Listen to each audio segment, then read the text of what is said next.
Good morning and again welcome back to my বোনের বিয়ে blog. আমি আবারও চলে এসেছি আজকে নতুন একটা ভিডিও নিয়ে। এর আগের ব্লগে তো তোমাদের সাথে শেয়ার করেইছি যে বিয়ের দিন হলুদের স্নান অবধি মানে দুপুরবেলা অবধি আমরা কী কী করেছি। আজকে এই ভিডিওতে শেয়ার করবো যে রাতের বেলাতে আমরা কী কী করেছি। এখন বলো তো কটা বাজে? মোটামুটি 9:15টার মতো। সবাইকে এক এক করে তৈরি করে দিয়েছি। বোনকেও আমি 6:30টার মধ্যেই রেডি করে স্টেজে বসিয়ে দিয়ে এসেছি।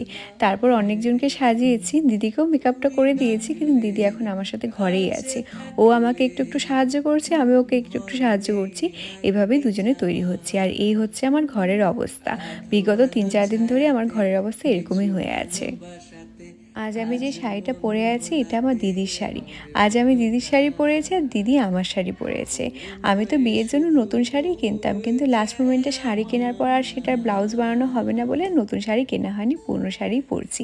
প্রথমে তো ভেবেছিলাম লেহেঙ্গা পরবো, তারপর সবাই মিলে বললো বিয়ের দিন নাকি শাড়ি পরলে বেশি সুন্দর দেখায়, তাই সবার কথা মতো আজকে বিয়ের দিনে শাড়িই পরছি। মেকআপ তো হয়ে গেছে, রোজ যেরকম আমি হালকা মেকআপ করি সেভাবেই করেছি। এখন হেয়ারটা করছি। আমার যেটুকু হেয়ার ওইটুকু হেয়ারে কার্ল করলে তো দেখতে ভালো লাগতো না, তাই আজকে হেয়ার এক্সটেনশন ইউজ করেছি।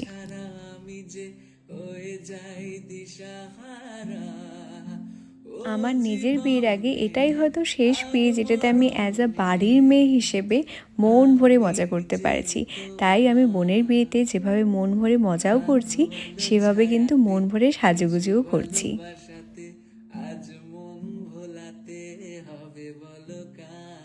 চলো, আমি পুরোপুরি তো তৈরি হয়েই গেছি, এখন স্টেজের ওখানে যাওয়া যাক।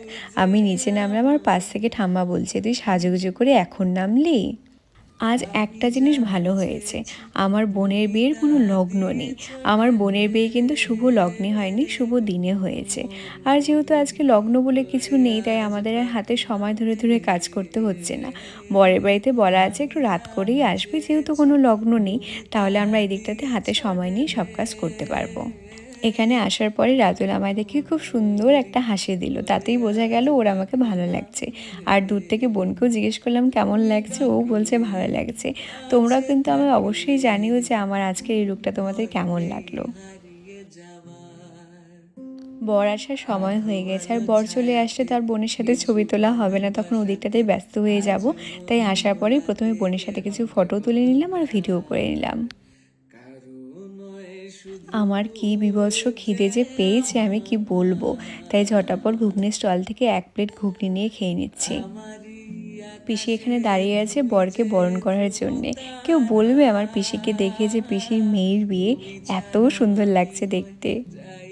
বরযাত্রী অনেক